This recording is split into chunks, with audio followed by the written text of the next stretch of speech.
সুপ্রিয় দর্শক, আপনাদের সবাইকে আমন্ত্রণ জানাচ্ছি এনটিভি নিয়মিত স্বাস্থ্য বিষয়ক আয়োজন স্বাস্থ্য প্রতিদিনে। আপনাদের সাথে রয়েছে আমি পুষ্টিবিদ নুসরাত জাহান দীপা। দর্শক, আপনারা তো নিশ্চয়ই সবাই জানেন স্বাস্থ্য প্রতিদিন অনুষ্ঠানে আমরা স্বাস্থ্য বিষয়ক বিভিন্ন ধরনের সমস্যা, তার চিকিৎসা এবং লাইফস্টাইল মডিফিকেশন কতটুকু গুরুত্বপূর্ণ সেই বিষয়গুলো আমাদের আলোচনার মধ্যে থাকে। দর্শক, আমাদের আজকের আলোচ্য বিষয় হচ্ছে হাই রিস্ক প্রেগনেন্সি। আর এই হাই রিস্ক প্রেগনেন্সি নিয়ে কথা বলার জন্য আজ আমাদের সঙ্গে স্টুডিওতে উপস্থিত রয়েছেন একজন বিশেষজ্ঞ চিকিৎসক। আলোচনা শুরু করব, তবে তার আগে চলুন দর্শক আমরা পরিচিত হয়ে নিই আমাদের সেই অতিথির সঙ্গে।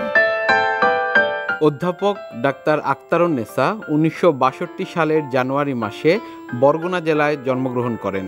তিনি 1987 সালে ঢাকা মেডিকেল কলেজ থেকে MBBS ডিগ্রি অর্জন করেন। এরপর তিনি চিকিৎসা বিজ্ঞানে উচ্চতর FCPS ডিগ্রি লাভ করেন।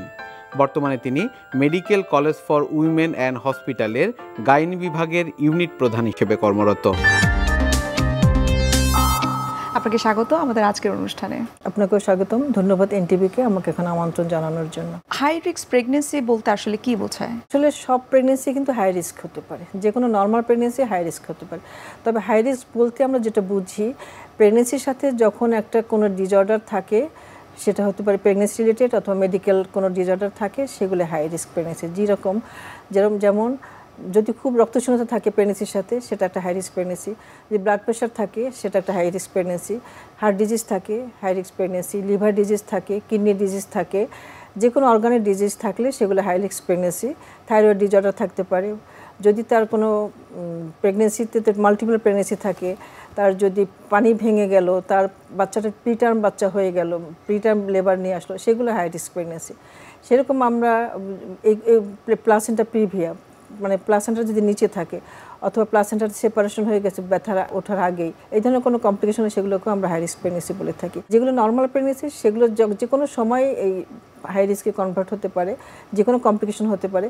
সেজন্য সব প্রেগনেন্সিকে কিন্তু আমাদেরকে হাই রিস্ক প্রেগনেন্সি ভেবে আমাদের এগিয়ে যেতে হবে, তবেই আমরা ম্যাটারনাল মর্টালিটি প্রিভেন্ট করতে পারবো। হাই রিস্ক প্রেগনেন্সিতে ক্ষেত্রে আসলে কোন কোন বিষয়গুলোকে আপনারা গুরুত্ব দিয়ে থাকেন? অ্যাডোলেসেন্ট প্রেগনেন্সি, কিশোরীদের যদি প্রেগনেন্সি হয়, বয়স যদি বেশি হয়, 35-এর পরে যদি প্রেগনেন্সি হয়, সেটাও high risk pregnancy. Adolescent pregnancy আজকাল অনেক বেশি পাচ্ছি আমরা। অ্যাডোলেসেন্ট প্রেগনেন্সি 14 বছর, 15 বছর, 16 বছর, 17 বছর, এই ধরনের বয়সে যখন বাচ্চাগুলি আসে প্রেগনেন্সি নিয়ে, তাদের কিন্তু কমপ্লিকেশন অনেক বেশি। আজকাল যেমন ডায়াবেটিস আছে, হাইপারটেনশন আছে, আগের হয়তো তার ইয়াংকালে বয়সে বাচ্চা হয়ে গেছে 2টা, এখন তারা আবার তাদের নতুন করে ইচ্ছা হচ্ছে, তারা আবার প্রেগনেন্সি যাচ্ছে, 35-এ 40-এ এসে তারা চায়, যখন পাচ্ছি তাদেরকে অনেকে আবার 2টা ছেলে বাচ্চা, আবার মেয়ে চায়, মেয়ে বাচ্চা আবার ছেলে চায়, এই ধরনের। তো আবার 4 নম্বর 5 নম্বর বাচ্চা আমাদের যদিও আমরা কম পাই, তবুও পাচ্ছি আমরা 5 নম্বর প্রেগনেন্সি, 6 নম্বর প্রেগনেন্সি, তারাও কিন্তু হাই রিস্কে পড়ে যায়। এই ধরনের নানা রকম আসলে জটিলতা থাকলে আমরা তাদেরকে হাই রিস্ক প্রেগনেন্সি বলি। 3 নম্বর পর্যন্ত বাচ্চার কমপ্লিকেশন কম, যখনই সে 4 নম্বর, তাদেরকে বলে গ্র্যান্ড মাল্টিপারা, মানে 4 নম্বর প্রেগনেন্সির থেকেই তাদের রিস্ক আবার বেড়ে যায়, তখন মায়ের বয়সও হয়ে যায় আর নানা রকম কমপ্লিকেশন তখন দেখা যায় মায়ের শরীরে। ইউরোপ কান্ট্রিগুলোতে কিন্তু আমরা দেখেছি যে ওখানে কিন্তু 4 থেকে 5 জনের মতো কিন্তু সন্তান হচ্ছে। তো সেক্ষেত্রে আসলে তাদের সাথে আমাদের দেশের তফাৎটা কোথায়? কাদের বেশি হচ্ছে? বেশি গরিব সংসারই বেশি হচ্ছে, তারাই বুঝতে পারছে না, তারা ফ্যামিলি প্ল্যানিং করতে পারছে না, তারা ঠিকমতো ডাক্তার কাছে যেতে পারছে না, তাদেরই 4টা-5টা বাচ্চা হচ্ছে। এবং এদের পুষ্টিহীনতা, অ্যানিমিয়া, রক্তশূন্যতা, তাদের ব্লাড প্রেশারও বেশি হচ্ছে, অ্যানিমিয়া থেকে প্রেশার হচ্ছে। তারপর হলো এক্ষেত্রে নিউট্রিশন ম্যানেজমেন্ট অনেক বেশি ইম্পর্টেন্ট। তারা 4টা-5টা বাচ্চা, 3টা-4টা বাচ্চা থাকলে সে স্বামীকে খাবার দিবে নাকি বাচ্চাদেরকে খাওয়াবে নাকি নিজের শরীরের যত্ন নিবে, এই ধরনের অযত্নের অনেক তার শরীরের উপর পড়ে যায়। আরেকটা হলো যে প্রেগনেন্সি রিলেটেড কিছু সমস্যা হয়, যেমন বাচ্চা বলে যে 5 নম্বর 6 নম্বর বাচ্চাগুলি বড় হয়, তো সেদিনের ডেলিভারিতেও সমস্যা হতে পারে। এদের আবার পেটটা একটু ঢিলা হয়ে যায়, পেটটা লুজ হয়ে যাওয়াতে প্রেজেন্টেশনই সমস্যা হয়, মানে ম্যাল প্রেজেন্টেশন বলে, ম্যাল পজিশন, ম্যাল প্রেজেন্টেশন, যেটা ডেলিভারির সময় সমস্যা করতে পারে। এবং অনেক সময় ডেলিভারির সময় জরায়ুটা ফেটে যায়। অনেক বাচ্চা যদি অনেকক্ষণ ব্যথা না হয়, অবস্ট্রাকটেড লেবার হয়, লেবারটা আটকায় যায়, অথবা অবস্ট্রাকটেড লেবারের পরে জরায়ুটা ফেটে গেল পেটের মধ্যে, তখন আমরা মাকে হারাতে পারি। তো এই ধরনের কমপ্লিকেশনগুলো হয়। তো আমাদের যে মৃত্যু যেটা হয়, আমাদের ম্যাটারনাল মর্টালিটি যেটা বলে, সেটা কিন্তু বেশি হয় মানে ইয়েতে হেমোরেজ জনিত কারণে, এবং এদের বেশি যাদের 4 নম্বরের পর থেকে যে বাচ্চাগুলি হয় তাদের মায়ের পোস্টপার্টাম হেমোরেজ বেশি হয়, কারণ এবার প্রতিটা প্রেগনেন্সির পরে ইউটারাসে কিছু চেঞ্জ হয়, কিছু টিস্যু পরিবর্তন হয়, মাসেল টিস্যুটা ফাইব্রাস টিস্যু দিয়ে রিপ্লেসড হয়। তো সেই কারণে যত বেশি ডেলিভারি হবে, ডেলিভারির পরে তত বেশি জটিলতা, তখন বেশি হেমোরেজ হয়। এবং স্টিল আমাদের দেশে মায়ের মৃত্যুর কারণ হলো হেমোরেজ। পোস্টপার্টাম হেমোরেজটা সবচেয়ে বেশি, অ্যান্টিপার্টাম হেমোরেজ বলি, পোস্টপার্টাম হেমোরেজ। এবং এটা কিন্তু আমরা খুব বেশি কমাতেও পারছি না এই হেমোরেজের কারণে, কারণ মানুষের অজ্ঞতা, মানুষের এখন হসপিটাল ভীতি, ভাবে যে হসপিটালে গেলে আমরা সিজারিয়ান সেকশন করে দেবো, এতে করে কমপ্লিকেশন, আর যখন হসপিটালে আসে তখন এমন কমপ্লিকেশন হয় যেটা আমরা উতরাতে পারি না। তো এরকম অনেক জটিলতা হয় যেটা মায়ের মৃত্যু পর্যন্ত হতে পারে। অতিরিক্ত রক্তক্ষরণের কারণে মায়ের মৃত্যুর হারটা অনেক বেশি, বাংলাদেশের পরিসংখ্যান কিন্তু তাই বলছে। সুতরাং এটাকে আসলে প্রিভেন্ট করার জন্য ডিউরিং প্রেগন্যান্সি এবং শুরু থেকে আসলে একজন মায়ের এবং তার পরিবারের সদস্যদের কি কি স্টেপ তারা নিতে পারে? হোম ডেলিভারি যারা করাবে তাদেরই কিন্তু বেশি হয়। প্রলং লেবার মানে লেবারটা অনেকক্ষণ পর্যন্ত তাদের থাকে, যে ডিউরেশন তার থেকে বেশি লেবারে যদি থাকে সে, তখন মাসেলগুলো ফ্যাটিক হয়ে যায়। তারপর যেটা বললাম, যদি মাল্টিপল প্রেগনেন্সি, টুইন বাচ্চা যাদের, তাদের বেশি হয়, অথবা যাদের গ্র্যান্ড মাল্টিপাল যেটা বললাম 4 নম্বর 5 নম্বর, তাদের হেমোরেজ বেশি হয়। তো এই ধরনের যাদেরকে আমরা প্রেডিক্ট করতে পারবো যে এদের পোস্টপার্টাম হেমোরেজ হতে পারে, তাদেরকে আমাদের ডেলিভারি পর অবশ্যই active management of third stage বলে। Active management of third stage তো গ্রামের যারা ডেলিভারি করে তাদেরকেও শেখানো হচ্ছে, স্কিল বার্থ অ্যাটেন্ডেন্ট যারা দায়রা করে তাদেরকেও শেখানো হচ্ছে, কিন্তু সবাই কতটুকু ফলো করে বাড়িতে সেটা তো আমরা জানি না। তো এই active management of third stage মানে থার্ড স্টেজ বলতে বোঝায় ডেলিভারির পরে প্লাসেন্টাটা আউট হবে সেই সময়টা, এবং এটা সবচেয়ে ক্রুশিয়াল টাইম। এই 15 মিনিটস বলে ডিউরেশন, কিন্তু এই সময় আমরা মাকে হারাই। যদি বাসায় ডেলিভারি হয়ে গেল, রক্তক্ষরণ বন্ধ করতে পারছে না, কারণ আমরা ওই সময় ডেলিভারি হওয়ার পরপরই একটা ইনজেকশন দেই, এটা ইন্ট্রামাস্কুলার ইনজেকশনই দেয়, অক্সিটোসিন। সেই ইনজেকশন দিলে ইউটারাসটা কন্ট্যাক্ট করে, প্লাসেন্টাটা সুন্দর মতো বের হয়। তো তাদেরকে আমরা ঠিকমতো ম্যানেজ করতে পারি। কিন্তু এটা যদি ধরেন 5 নম্বর বাচ্চা বাসায় হলো, ওই ইনজেকশনটা দিল না, active management of third stage করলো না, তাকেই কিন্তু তার জটিলতা হবে এবং তার অনেক বেশি হেমোরেজ হবে। এটা টোটালি আমরা প্রিভেন্ট করতে পারি। একটা পেশেন্টের যখন প্রলং লেবার থাকে, তখন একটা ইয়াং মেয়ে, তার প্যাসেজটা হয়তো চিকন আছে, ন্যারো, তো সে ডেলিভারি পেইন দেখা গেলো ওর 48 ঘন্টা পেইন হচ্ছে, 24 ঘন্টা পেইন হচ্ছে, তারপর ডেলিভারি হচ্ছে না, তারপর যখন ডেলিভারি হচ্ছে তখন ব্লিডিং আর বন্ধ করা যাচ্ছে না। তো এই ধরনের কিছু মানুষকে আমরা যদি আইডেন্টিফাই করতে পারি যে এদের পোস্টপার্টাম, আমরা সহজেই করা যায়, কিছু 2-1 করা যায় না, আল্লাহ তাআলা সেটা নিজের হাতে রেখেছেন, কিন্তু আমরা অনেক পেশেন্টকে বুঝতে পারি যে এদের পোস্টপার্টাম হেমোরেজ হবে, তখন আমরা তাদেরকে অ্যাক্টিভ ম্যানেজমেন্ট বলেন, তারপর ব্লাড রেডি রাখা, এবং পেশেন্টকে কী করতে হবে, কী ভাবে সেটা আমরা প্রিভেন্ট করতে পারি, সেটা আমরা ফলো করে থাকি। তো সেই জন্য আমাদেরকে রেগুলার নিয়মিত ডাক্তারের কাছে আসতে হবে, রেগুলার চেকআপটা বেশি করতে হবে, তাহলে আমরা তাদেরকে কাউন্সিলিং করতে পারবো যে বাসায় ডেলিভারি করাবো না, হাসপাতালে আসবা, ডেলিভারির পরে অক্সিটোসিন দিতে হবে, অ্যাক্টিভ ম্যানেজমেন্ট থার্ড স্টেজ করাতে হবে, ব্লাড রেডি রাখতে হবে। হয়তো গ্রুপটাও জানে না, তখন এমন অবস্থায় হসপিটালে আসলো যে ব্লিডিং হচ্ছে, আমরা মাকে হারাই, অথবা এমন অবস্থায় সে বাঁচলো 3-4 হিমোগ্লোবিন যেখানে থাকার কথা 11, 12, 13, এরকম এত রক্তপাত হলো। তো সেজন্য এই ধরনের কমপ্লিকেশন অনেক বেশি পাই আমরা। তো সেটা আমরা খুবই ভালো মতো প্রিভেন্ট করতে পারি। কিন্তু আমাদের মোট জনসংখ্যার আমরা বলতে পারি যে যেটি পরিসংখ্যান বলছে যে নিয়ার অ্যাবাউট 4 কোটির মতো মানুষের কিন্তু থাইরয়েড রয়েছে, তাদের মধ্যে মেয়েদের সংখ্যাটাও কিন্তু কম নয়। তো এই থাইরয়েড জনিত সমস্যা যাদের রয়েছে তাদের কি প্রেগনেন্সিতে কোনো অসুবিধা হতে পারে, বা এটাকে কি আমরা হাই রিস্ক প্রেগনেন্সি বলতে পারি? অবশ্যই থাইরয়েড ডিসঅর্ডার থাকলে সেটা হাইপোথাইরয়েডিজম হতে পারে, হাইপারও হতে পারে। হরমোনের লেভেলটা অনেক বেশিও থাকতে পারে, আবার হরমোনের লেভেল খুব কম থাকতে পারে। আমাদের দেশে হাইপোথাইরয়েডিজম ইজ মোর কমন, বেশি কমন হাইপোথাইরয়েডিজম। এবং এই সময় ওই হাইপোথাইরয়েডিজমের যে হরমোনটা, থাইরয়েড হরমোন, এই হরমোনগুলি কি করে, এটা বাচ্চার ব্রেন ডেভেলপমেন্টে হেল্প করে। তো এটা যদি মায়ের শরীরে কম থাকে তখন বাচ্চার ব্রেন ডেভেলপমেন্ট হবে না, এবং এই বাচ্চাগুলি প্রতিবন্ধী বাচ্চা হবে। তো সেই জন্য যদি আমরা থাইরয়েডের সমস্যা দেখি, অবশ্যই তার ঠিকমতো চিকিৎসা করলে এবং পুরো রিপ্লেসমেন্ট যদি ঠিকমতো হয় তাহলে কোনোই কমপ্লিকেশন হবে না। কিন্তু তার যদি বিশেষ করে ফার্স্ট টাইমার্সটা একদম টোটালি হাইপোথাইরয়েডিজম থাকে অনেক বেশি, তখন এই বাচ্চার জন্মগত হবে, বাচ্চা তখন বুদ্ধি প্রতিবন্ধী হবে। আর প্রেগনেন্সির পরে তাদের ডেলিভারির সময় কমপ্লিকেশন হয়। তো সেজন্য আমরা এদের একদম লেভেলটা প্রতি মাসেই ব্লাড লেভেল দেখতে হয়, এবং আমরা অন্তত 2 মাস 3 মাস পরে, 2 মাস পরে আমরা সাধারণত দিয়ে থাকি। আমরা তো আসলে গুটি কয়েক পেশেন্ট ডিল করি, কিন্তু গ্রামে হয়তো ডায়াগনোসিসই হয় না যে থাইরয়েডের সমস্যা আছে। দেখা যায় বাচ্চাটা প্রতিবন্ধী হয়, অথবা মায়েরও ভেরি ল্যাকটেশন হয়, বুকের দুধ ঠিক মতো হয় না, এই ধরনের কমপ্লিকেশনগুলো হয়ে থাকে। তাতে করে বাচ্চারও সমস্যা হয়, মায়েরও সমস্যা হয়। ম্যাম, অনেক ফ্যামিলিতে অনেকের কিন্তু রয়েছে যে বংশগত হাইপার টেনশন। তো যদি কোনো মেয়ের হাইপার টেনশন থাকে তখন সেই হাইপার টেনশন প্রেগনেন্সিতে হাইপার টেনশনের জন্য যে ওষুধ খাওয়া, সেটি কি আসলে তার বাচ্চা হওয়ার ক্ষেত্রে কোনো ঝুঁকি তৈরি করতে পারে কিনা, অথবা গর্ভস্থ শিশুর জন্য কোনো ক্ষতির কারণ হতে পারে কিনা? ঔষধের জন্য না। নাম্বার বললাম মর্টালিটির কারণ হেমোরেজ, নাম্বার 2 কিন্তু হাইপারটেনসিভ ডিসঅর্ডার্স। হ্যাঁ, তো হাইপারটেনশন প্রেগনেন্সি 3 রকম হয়ে থাকে। একটা হয় নর্মাল প্রেগনেন্সিতে হাইপারটেনশন হয়, আর একটা হয় প্রিএক্লাম্পসিয়া, এক্লাম্পসিয়া, আর একটা যেটা হয় ক্রনিক আগের থেকেই হাইপারটেনশন আছে তার প্রিএক্লাম্পসিয়া হতে পারে, আর একটা হতে পারে যে আগের থেকেই তার হাইপারটেনশন আছে। তো প্রিএক্লাম্পসিয়াটা আমাদের খুব আমরা জোরালো দেই, এবং প্রিএক্লাম্পসিয়া এক্লাম্পসিয়া দুইটাই ম্যাটারনাল মর্টালিটির কারণ। মানে আমাদের আগে ছিল ফার্স্ট কারণ হেমোরেজ, দ্বিতীয় ছিল সেপসিস। সেপসিসটা কিন্তু এখন অনেকটা কমে এখন হাইপারটেনসিভ ডিসঅর্ডার নাম্বার 2 এ চলে আসছে। তো সেই জন্য আমাদের এই নাম্বার 2কে আমাদের টার্গেট করতে হবে এবং এই হাইপারটেনশন আমাদের কমাতে হবে। হাইপারটেনশনের ঔষধের তেমন কোনো ক্ষতি হয় না, আমরা সেভাবে ঔষধটা বুঝিয়ে দিই যে কোন ঔষধ তার জন্য সেফ। ডিজিজ প্রসেস এটা পেশেন্টের ক্ষতি করে, সেটা ডিজিজটা হলো প্রিএক্লাম্পসিয়া যেটা আমরা বলি। প্রিএক্লাম্পসিয়া একটা মাল্টি সিস্টেম ডিসঅর্ডার বলে, এটা পুরো বডির সব সিস্টেমকে ইনভলভ করে।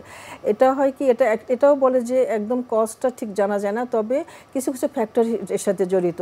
যেমন যদি পেশেন্টটার এইজ যদি অ্যাডোলেসেন্ট হয়, অথবা সে আবারও সে 35 যদি পরে সে প্রেগনেন্সি হয়, আবার যদি এনিমিয়া থাকে, আবার যদি অনেক ওবেসিটি থাকে, পলিসিস্টিক ওভারি থাকে, আবার যদি যাদের আইভিএফ করে বাচ্চা হয়, এই ধরনের অনেকগুলো ফ্যাক্টর আছে যেগুলোতে হাইপারটেনশন প্রেগনেন্সিতে হাইপারটেনশন হতে পারে। এই হাইপারটেনশন হবে 20 সপ্তাহের পরে। 20 সপ্তাহের আগে যদি হাইপারটেনশন হয় সেটা হলো আগের থেকেই আছে তার হাইপারটেনশন, হয়তো ডায়াগনোসিস হয় না কিংবা সে জানে, কিন্তু যখন 20 সপ্তাহ পরে হাইপারটেনশন হবে সেটা হলো প্রিএক্লাম্পসিয়া, আবার সেখান থেকে এক্লাম্পসিয়া যাবে। এবং এই হাইপারটেনশনটা অনেক ক্ষতিকারক প্রেগনেন্সির সময়, এবং এখান থেকে মায়ের মৃত্যু পর্যন্ত হতে পারে। এক্লাম্পসিয়া হয়ে অনেক রকম, আমি আজকেই স্টুডেন্টদের পড়াচ্ছিলাম এক্লাম্পসিয়া, এবং এক্লাম্পসিয়া যে কতখানি মর্টালিটি করে মানুষকে, এটা খুবই একটা গুরুত্বপূর্ণ বিষয়। তো আমাদেরকে এই প্রিএক্লাম্পসিয়া এমন একটা ডিজিজ যেটা আমরা টোটালি প্রিভেন্ট করতে পারি, কিন্তু এটা আমরা যদি পেশেন্টকে সচেতন করতে পারি, রেগুলার অ্যান্টিনাটাল চেকআপে আসে, কাদের প্রিএক্লাম্পসিয়া বেশি হবে সেটা আমরা কিন্তু বুঝতে পারি। ওই যে রিস্ক ফ্যাক্টরগুলি বললাম অনেকগুলোই আছে, প্রায় 15-20টার মতো রিস্ক ফ্যাক্টর আছে প্রিএক্লাম্পসিয়া ডেভেলপ করার মতো। তো তাদেরকে যদি আমরা সবসময় কাউন্সিলিং করি যে তুমি এভাবে রেস্ট নিবে, যদি একটা পেশেন্ট মেয়ে যদি শহরেই ধরেন একটা ব্যাংকে চাকরি করে, সে ওবেস, সে পলিসিস্টিক ওভারি, তাকে আমরা কিন্তু তার হাইপারটেনশন থাকতে পারে, তার রেনাল ডিজিজ থাকতে পারে, তাদের কিন্তু বেশি ভয় থাকবে প্রিএক্লাম্পসিয়া হওয়ার। তো সেক্ষেত্রে আমি তাকে যদি প্রথম থেকেই বলি তোমার জবের ইয়াটা একটু কমাতে হবে, তোমাকে রেস্ট নিতে হবে, এবং রেস্ট এমন একটা জিনিস প্রেগনেন্সিতে, রেস্ট যদি প্রপারলি নিতে পারে, বিকালে 3 ঘন্টা, রাতে 8 ঘন্টা, এই যে সময়টুকু যদি রেস্ট নিতে পারে, তাইলে কিন্তু সে অনেকখানি এইসব ডিজিজ থেকে সে রেহাই পাবে। লাঞ্চের পরে 1 ঘন্টা যদি শুয়ে থাকতে পারে, রেস্ট নিতে পারে, যেখানে চাকরি ছাড়া তো আর চলতে পারবে না, তবে তাদের কলিগদেরও বুঝতে হবে, তার বসকেও বুঝতে হবে যে এই মেয়েটা এখন প্রেগনেন্সি হয়েছে, তাকে একটু রেস্ট দেওয়া দরকার। এবং নর্মালি যদি সে তার কোনো রিস্ক ফ্যাক্টর নাই কিন্তু ওভার কাজ পরিশ্রম করছে, তারও কিন্তু এই প্রিএক্লাম্পসিয়া হতে পারে। তার স্ট্রেস। ম্যাম, আমরা এই হাই রিস্ক প্রেগনেন্সি নিয়ে আরেকটু বিস্তারিত আপনার কাছ থেকে জানার চেষ্টা করব, তবে এর মাঝে আমরা একটু দেখে নিচ্ছি আমাদের স্বাস্থ্য প্রতিদিনের নিয়মিত আয়োজন, কি খাবেন কেন খাবেন এই সেগমেন্টটি। Thank you. সুপ্রিয় দর্শক, আপনারা দেখছেন এনটিভি নিয়মিত স্বাস্থ্য বিষয়ক আয়োজন স্বাস্থ্য প্রতিদিন। দেখে নিচ্ছি বিভিন্ন খাদ্যের পুষ্টি গুণাগুণে আমাদের পুষ্টিবিদের পরামর্শ। রক্ত আমাদের শরীরে যদি নাই থাকে তাহলে আমরা যে স্বাভাবিক আছি এটি তো থাকা সম্ভব না। আর এই রক্তটাকে যদি ভালো রাখতে হয় তাহলে এই বিশুদ্ধ রক্তের জন্য আমাদের একটু যত্ন নিতে হবে। যদি প্রপার ওয়েতে আমরা খাওয়া দাওয়া করি তাহলে কিন্তু এই রক্তে কোনো নির্দিষ্ট উপাদানের ঘাটতি হয় না। আমরা সবাই জানি রক্তের ঘাটতি মানে হিমোগ্লোবিন কম। এই হিমোগ্লোবিন ছাড়াও আসলে রক্তের উপাদান অনেক কিছুই থাকতে পারে, যেটি আমাদের কম বেশি হলে শরীরে নানান রকম অসুবিধায় হয়ে যায়। হিমোগ্লোবিন বাড়ানোর জন্য বা রক্তের যে উপাদানগুলো আছে সেগুলো ঠিক রাখার জন্য, রক্তকে বিশুদ্ধ রাখার জন্য আমাদেরকে খাবারের তালিকায় অবশ্যই, যেটি আমরা সবাই মোটামুটি জানি, সেটা হলো আয়রনের ডেফিসিয়েন্সি যেন না হয় সেটি। আয়রন জাতীয় খাবারগুলো যা আছে সেগুলো সম্পর্কে বলার আগে আমি শুধু বলতে চাই যে আমরা অনেক সময় জেনে অনেক আয়রন জাতীয় খাবারগুলো খেয়ে ফেলি, কিন্তু আয়রন আমাদের শরীরে শোষণ হয়েছে কিনা বা হচ্ছে কিনা এই বিষয়ে সজাগ থাকি না, যেটি সবচাইতে জরুরি। আপনি কষ্ট করে খেলেন, অরেঞ্জ করলেন, আপনি সব কিছুই করলেন, কিন্তু সেটি আপনার বডিতে যদি কাজেই না লাগে তাহলে আলটিমেট খেয়ে কোনো লাভ নেই। অনেকেই আমরা চিন্তা করি যে আমাদের আয়রন কম, আমরা ডিম খাচ্ছি, কিন্তু এই ধরনের একটা ভালো একটা ব্রেকফাস্ট করার পরে আপনি এক কাপ চা খেলেন, এই যে আপনি একটা চা খেলেন, আপনি যে এত সুন্দর একটা ব্রেকফাস্ট করেছিলেন, এত এক্সপেন্সিভ, হয়তো ডিম খেলেন, কিন্তু আপনার বডিতে এই আয়রনটাই অ্যাবজর্ব হলো না, তাহলে আপনি যেই চিন্তা করে আপনি যে হেলদি ব্রেকফাস্টটা নিলেন আপনার বডিতে আসলে কোনো কাজ করলো না। তাহলে আসলে কেন এই চা আপনার অসুবিধা হলো? আসলে আয়রন শোষণের জন্য যে ক্যাফেইনটা আপনি নিয়েছেন সেটি আপনাকে বাধা দিয়ে দিয়েছে। সো আপনি যখন ব্রেকফাস্টটা করবেন, অ্যাটলিস্ট খাদ্য তালিকায় আপনি চা না রাখাটা সবচেয়ে হেলদি, তবে যদি রাখতেই চান অবশ্যই অ্যাটলিস্ট 1 ঘন্টার একটা গ্যাপ রাখাটা ভালো। যদি আপনি বডিতে রিয়েল অ্যাবজর্পশন চান তাহলে খাবারের তালিকায় আয়রন জাতীয় খাবার খাওয়ার পরে একটু ভিটামিন সি জাতীয় খাবার খাওয়া অনেক ভালো। তাতে হবে কি, আপনি যে আয়রনটা খেয়েছেন এই টোটাল আয়রনটা আপনার বডিতে দারুণভাবে অ্যাবজর্ব হবে এবং আপনি থাকবেন হেলদি এবং আপনার নানান রকম অসুখ বিসুখ থেকে আপনি ইনশাল্লাহ রক্ষা পেয়ে যাবেন।